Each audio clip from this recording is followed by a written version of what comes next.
Honorables señores miembros de la Asamblea Nacional, honorable señor vicepresidente saliente, presidente saliente,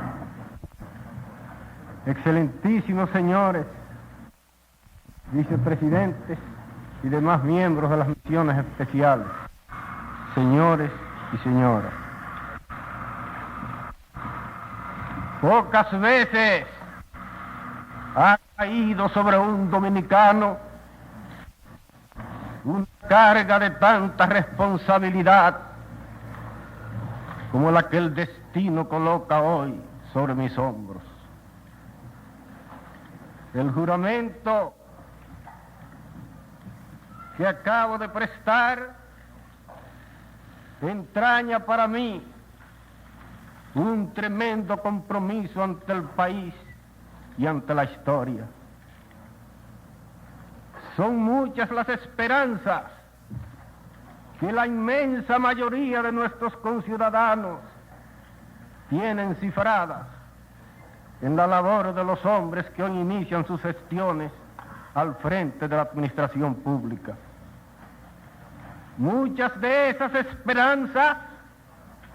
son superiores a todo esfuerzo humano y la realización de cualquiera de ellas exige un esfuerzo que necesariamente requiere una inmensa capacidad de sacrificio. Estamos frente a un país deshecho y a una administración hundida virtualmente en el caos. Las elecciones del 1 de junio prueban que las 3/4 partes de la población del país desean vivir en paz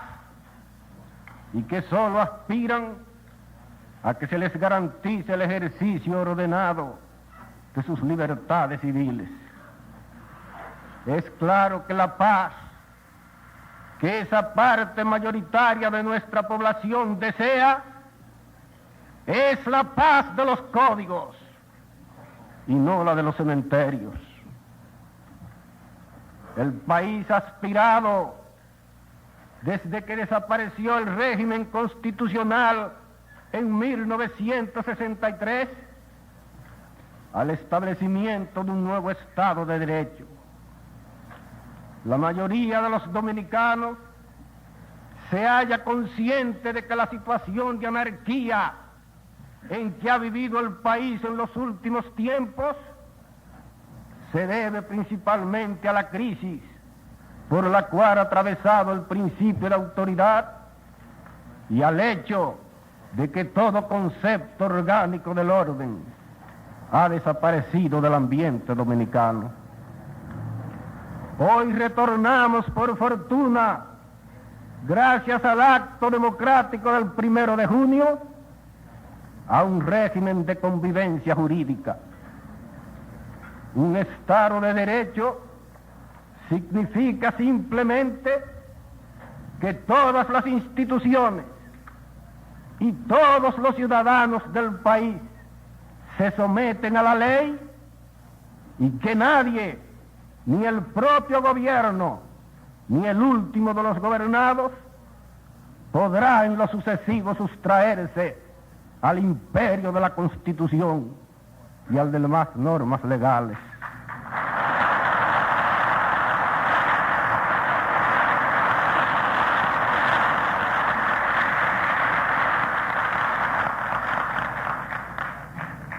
Hay ciertos conceptos fundamentales que requieren ser dilucidados, porque sobre ellos tendrá que edificarse necesariamente el régimen jurídico que en este instante inauguramos. El partido que perdió las elecciones del 1 de junio actuó como gobierno durante un periodo de 7 meses en 1963. Nadie niega que el régimen que instauró ese partido a partir del 27 de febrero de ese año representó un esfuerzo para afianzar la democracia en las instituciones dominicanas.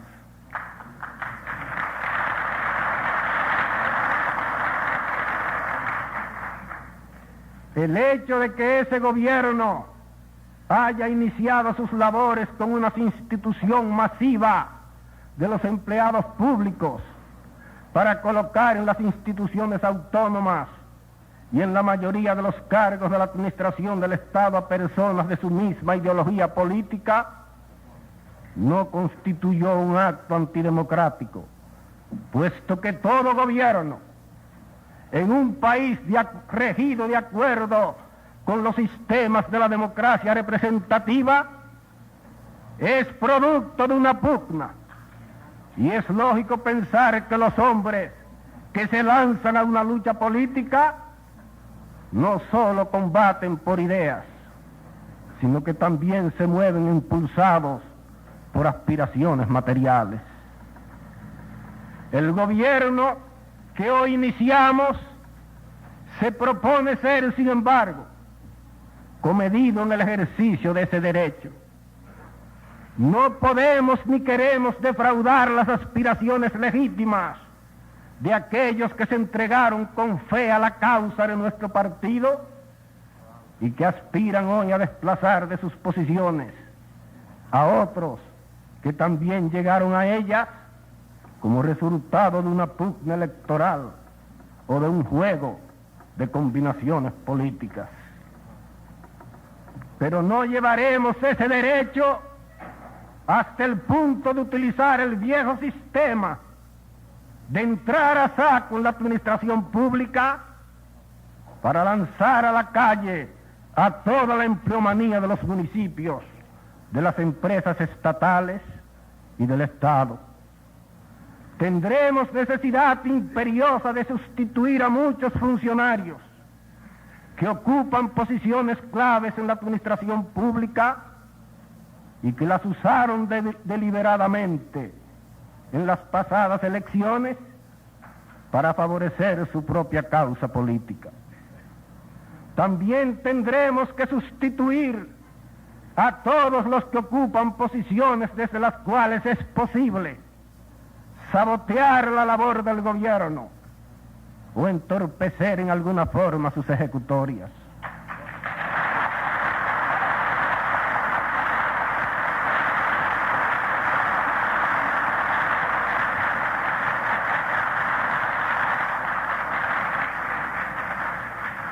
Pero aún en este caso procederemos con espíritu de justicia. En lo que sí actuaremos sin contemplaciones es en el caso de aquellos funcionarios o servidores de la administración pública o de las empresas autónomas que no han ejercido sus funciones con probidad o que en algún modo no han correspondido a la confianza depositada en ellos por los organismos rectores de la República.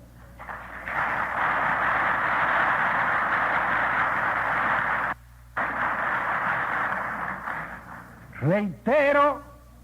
el propósito que expuse durante la pasada campaña electoral de utilizar en el gobierno a todos los dominicanos y de tomar en cuenta la idoneidad y la decencia y no la ideología política.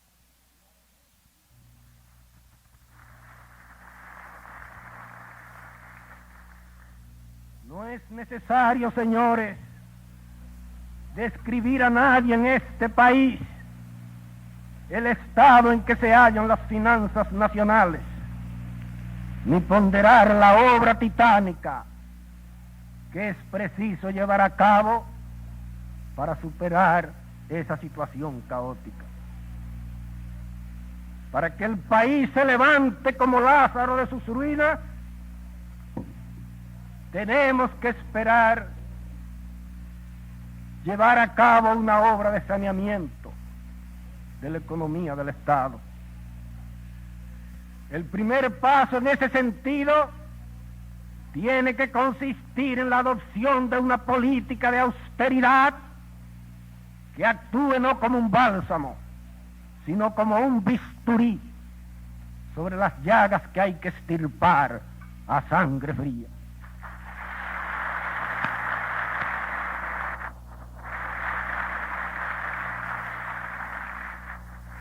La política de austeridad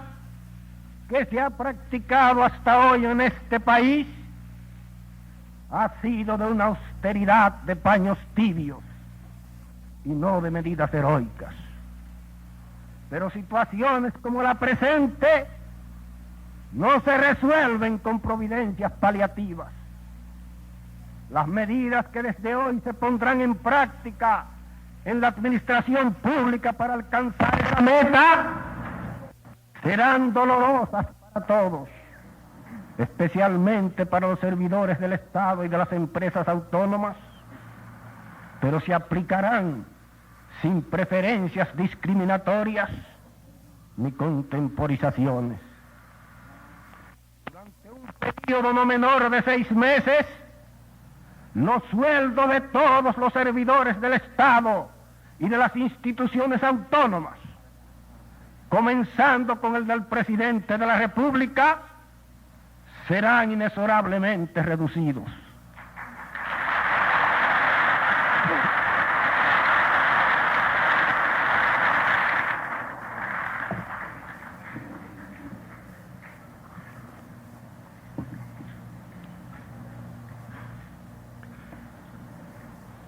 El sueldo del presidente de la República,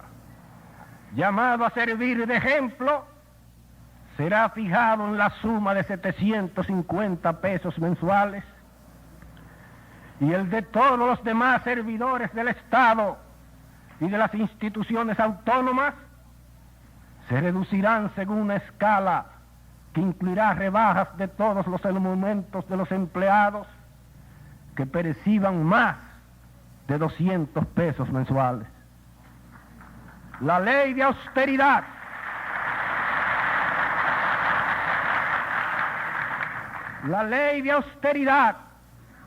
de una duración mínima de un semestre que el Poder Ejecutivo presentará al Congreso Nacional en la primera de sus sesiones ordinarias, establecerá que ningún funcionario público, sea del Estado, de los municipios, de las instituciones autónomas,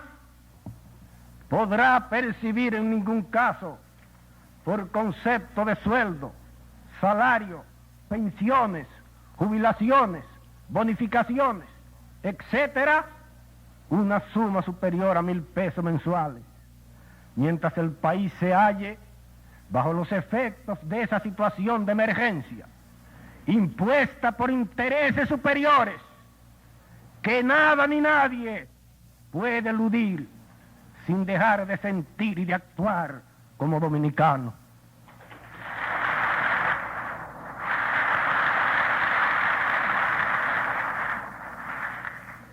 Los vehículos al servicio de los diferentes departamentos de la administración pública serán sometidos a un régimen severo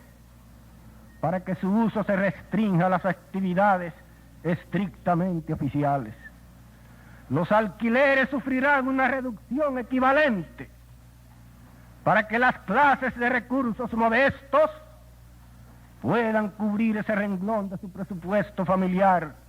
con los nuevos sueldos y salarios que serán establecidos en toda la República.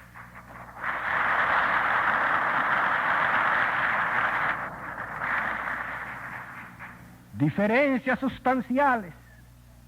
se establecerán en las tarifas relativas a los servicios de utilidad pública entre las clases pobres y las acomodadas. Se emprenderá de inmediato la reforma arancelaria y se empezarán a dar pasos efectivos para el establecimiento de la carrera administrativa. Aquellos servidores públicos que no estén en disposición de aceptar esas reformas tendrán el camino libre para renunciar a sus cargos.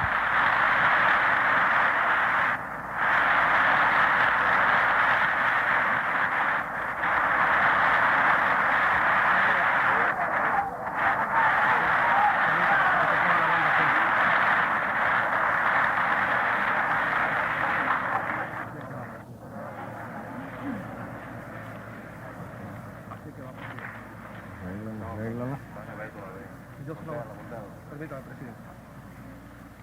Así, ahora, un momento. Así, presidente, perdón, había que hacer eso, ustedes están bien preocupados. Así está bien.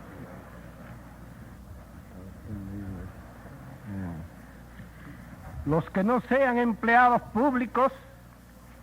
tienen el deber de contribuir a esa obra de salvación nacional pagando religiosamente sus impuestos y no actuando como enemigos del fisco, sino como colaboradores leales del Estado. La morosidad en el pago de los impuestos podría explicarse cuando los recursos del Estado se dilapidaban y cuando la política fiscal se conducía en forma contraria no solo a la economía de la nación, sino también al de la propia soberanía y al de la propia subsistencia de la República. Pero de ahora en adelante, de la caja pública no saldrá un céntimo para ser malgastado o para ser invertido en aventuras administrativas.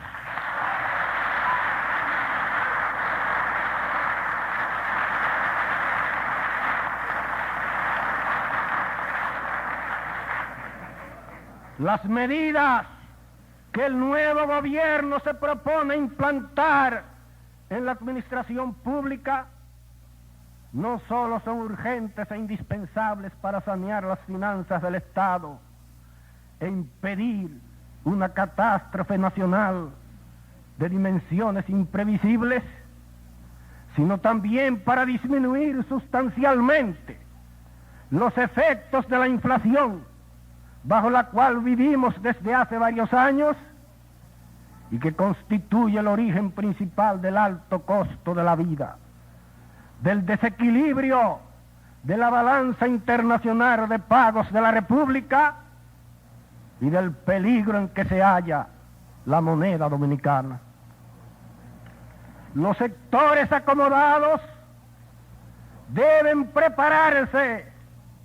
para aceptar también su parte de sacrificio.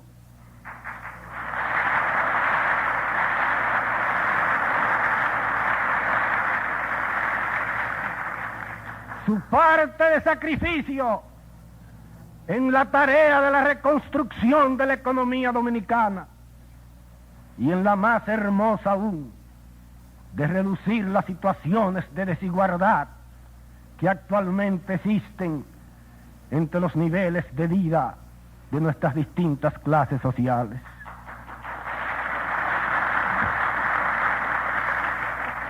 No podemos olvidar que dentro de 20 o 25 años,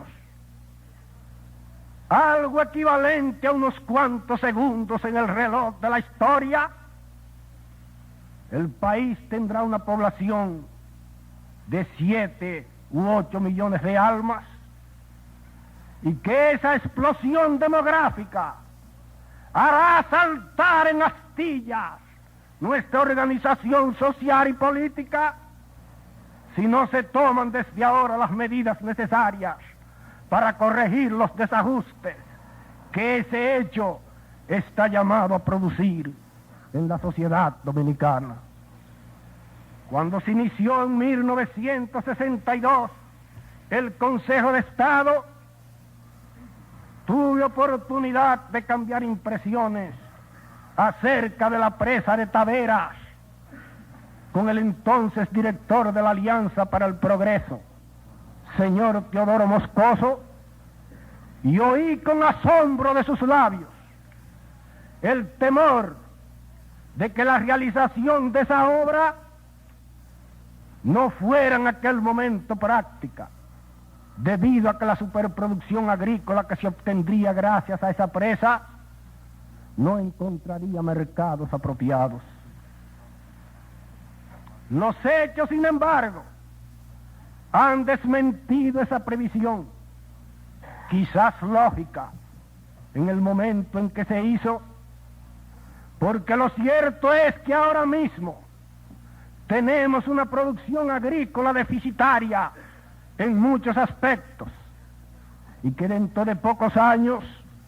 no dispondremos de un área bajo cultivo suficiente para satisfacer las necesidades de nuestra población subalimentada.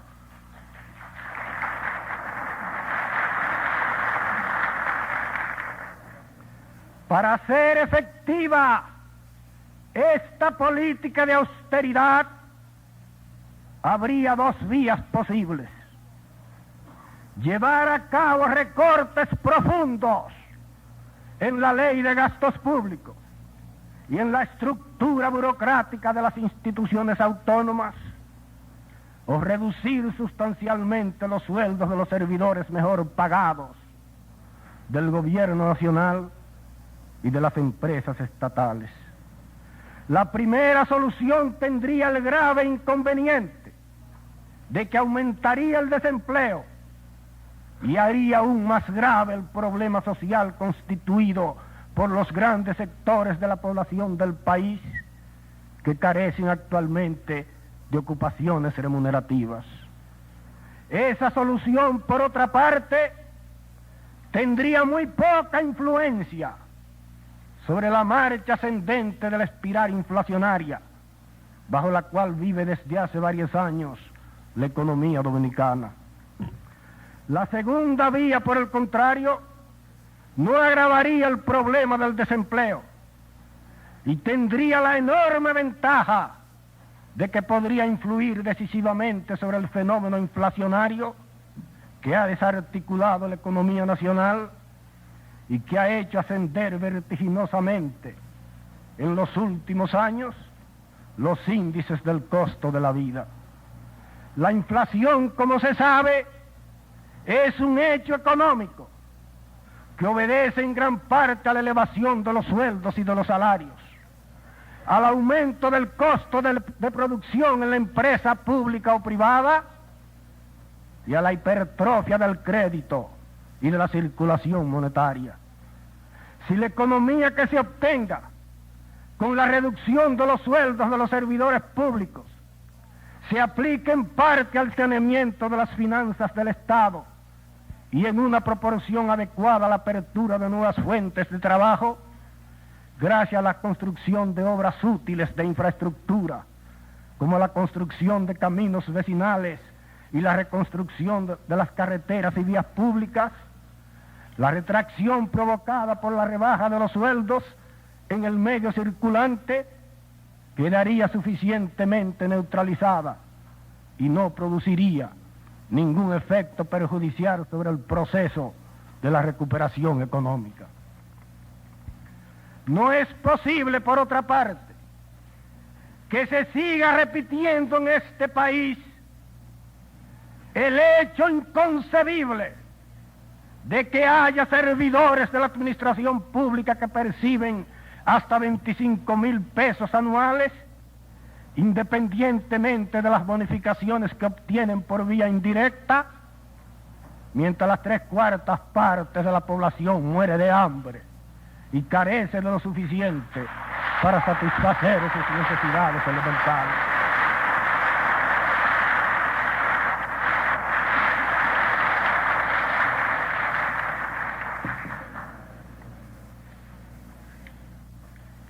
Esta situación repugna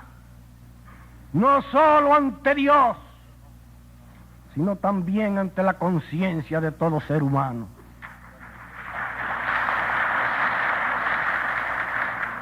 Corregirla no es solo una necesidad imperiosa de nuestra economía, sino también un deber de justicia que se impone a todo gobierno consciente del deber que tiene de velar por el bienestar no solo de una minoría, sino por el de toda nuestra población y el de todas nuestras clases sociales. El plan de economía que se va a implantar solo afectará al 9% de la empleomanía del Estado. Es decir, que las reducciones en los sueldos de los servidores de la administración pública no incluirían a la inmensa mayoría de nuestra burocracia, que está constituida por empleados que perciben menos de 201 pesos mensuales. Aún reducida estos límites, con este plan se obtendrán economías que sobrepasarán de la suma de 3 millones de pesos mensuales, cifra que por sí sola permite medir la magnitud de la monstruosa injusticia que se ha venido cometiendo contra la estabilidad de este país al prohijar el nacimiento de la administración pública de una casta de funcionarios públicos que puede, sin ninguna exageración, calificarse de privilegiada.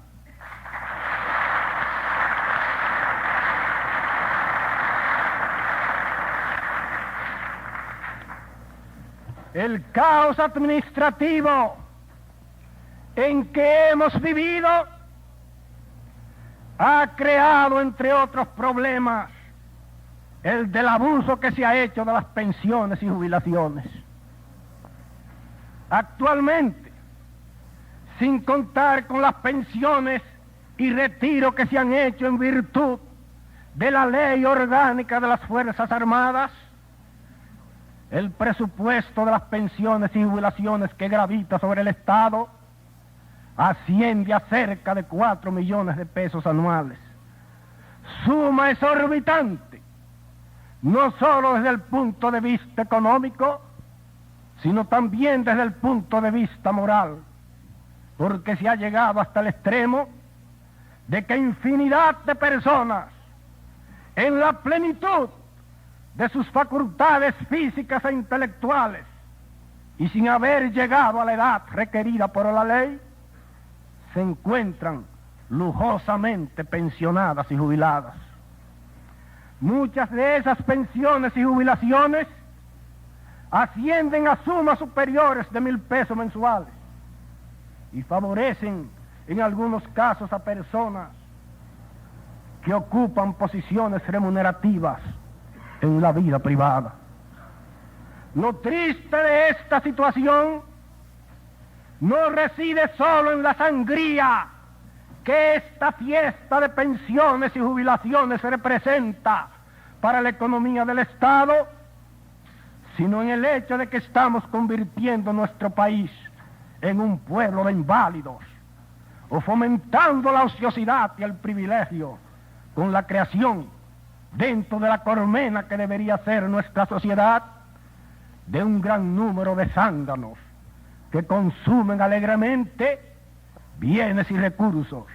que podrían utilizarse con más provecho en beneficio de nuestra población más necesitada.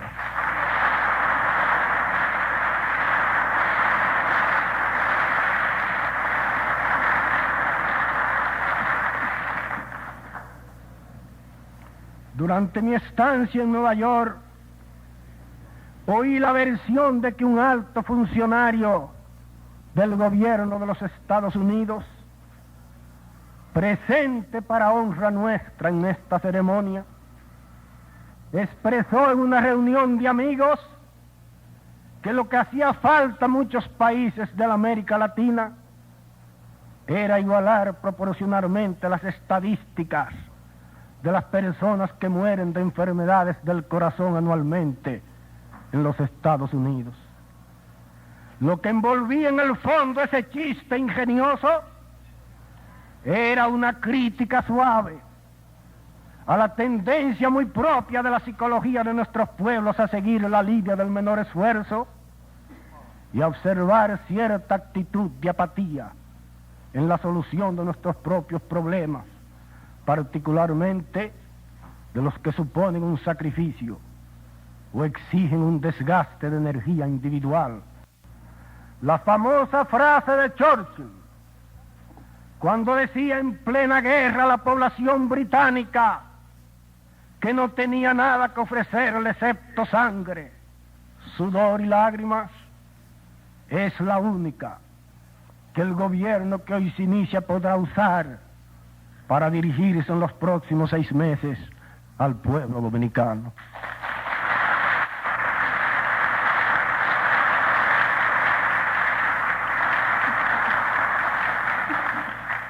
tendremos forzosamente que iniciar desde hoy un período de sacrificio, de austeridad, de privaciones, y hacer voto no de pobreza, pero sí de moderación y de continencia. En cambio, cuando pase este período mínimo de estrecheces y de penurias, empezaremos a cosechar el fruto que hayamos regado con el sudor de nuestras frentes. Al término de ese periodo de austeridad, habremos equilibrado el presupuesto nacional, habremos reducido el déficit de nuestra producción agrícola, habremos creado nuevas fuentes de trabajo, habremos demostrado que somos capaces de vivir del sudor de nuestra frente antes que de las dádivas que nos llegan del exterior, y habremos establecido finalmente las bases para una promoción económica verdaderamente efectiva.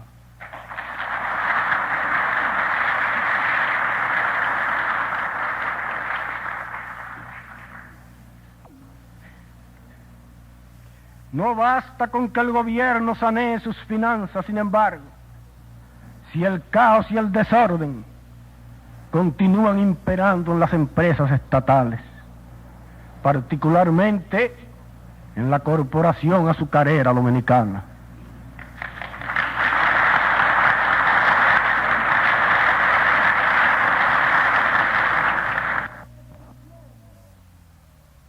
Lo primero que se requiere y lo primero que nos proponemos hacer es sanear esas corporaciones. Pero no hay posibilidad de equilibrar la economía de esas empresas si no se saca de ellas la política. En ese sentido,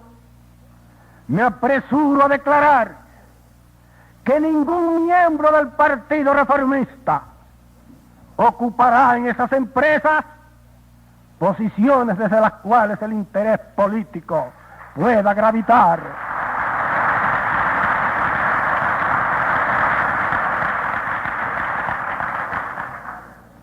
Posiciones desde las cuales el interés político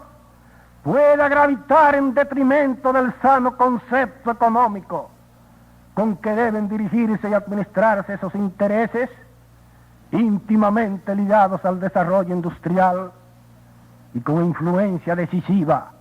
sobre toda la economía dominicana. Las personas que procedan de otros partidos y que ocupen posiciones de la categoría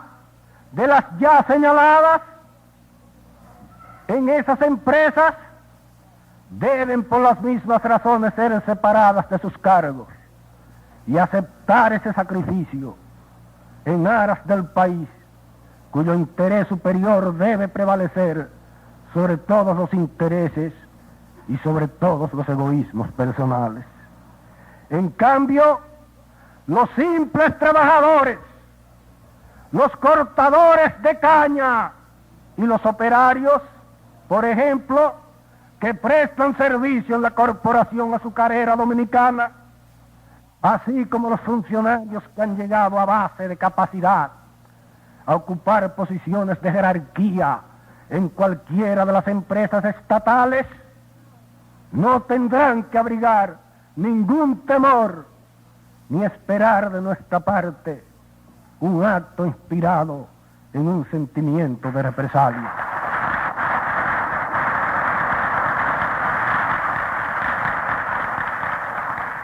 Si por algo me he distinguido en la vida pública, es por mi amistad, por mi devoción a las clases humildes y a las masas trabajadoras.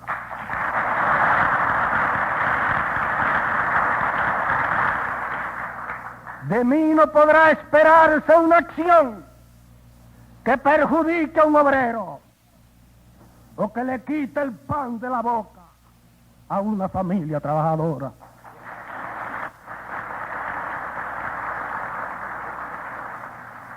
Lo que sí deseo y estoy dispuesto a llevar a cabo por encima de todos los obstáculos, es impedir que los trabajadores sean explotados por los políticos o que se les utilice como simples instrumentos por partidos que obedecen a sus propios intereses, aunque proclamen a todos los vientos que se hallan al servicio de las clases asalariadas.